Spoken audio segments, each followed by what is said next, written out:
read my books in Arizona because they have abolished the whole notion of Chicano studies. That's where we're at in the year 2010, not to mention the immigration. So I'm here in jail. Somebody who has written perverse books. Yeah. This is a word that comes up a lot in this play, and I think it's an important word and an important theme.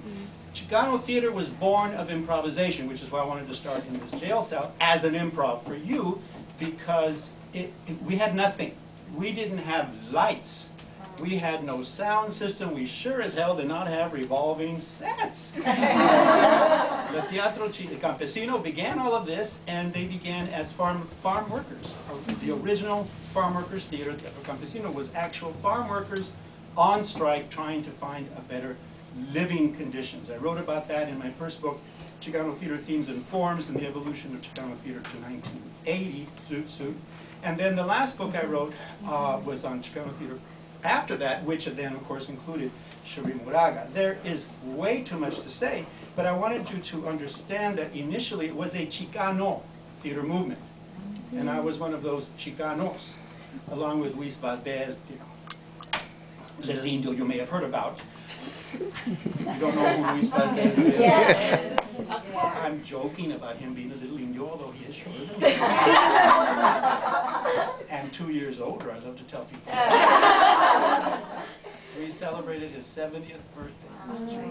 And they just did Zoot Suit in Mexico City to incredible acclaim. First time the La Compañía Nacional de Mexico has a Chicano or a Chicano play produced, Zoot Suit, and it hopefully will tour this country. It's touring Mexico first. So Chicano theater was just that, and the feminist Chicanas came around about 1980. We began to see the voices of las Chicanas as well as las Latinas, and again, it's very different from the West Coast, Southwest to Chicago, where we're the dominant community. We, Chicanas, Chicanos, Mexican Americans, whatever the hell we call ourselves.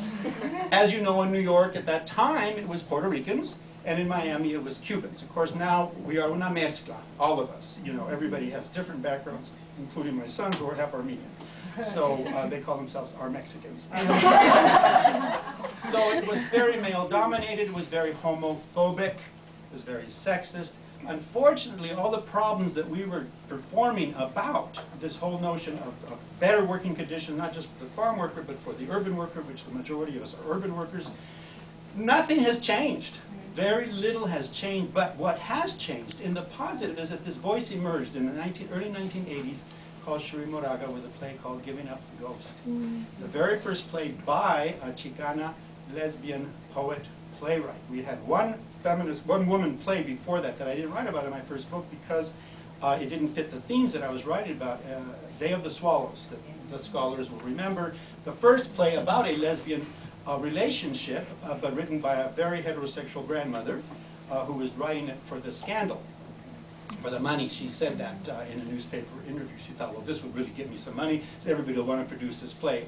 The play, you know, has its problems, but Cherie recognizes this play, all of the Chicana, the most written about play until Cherie came around.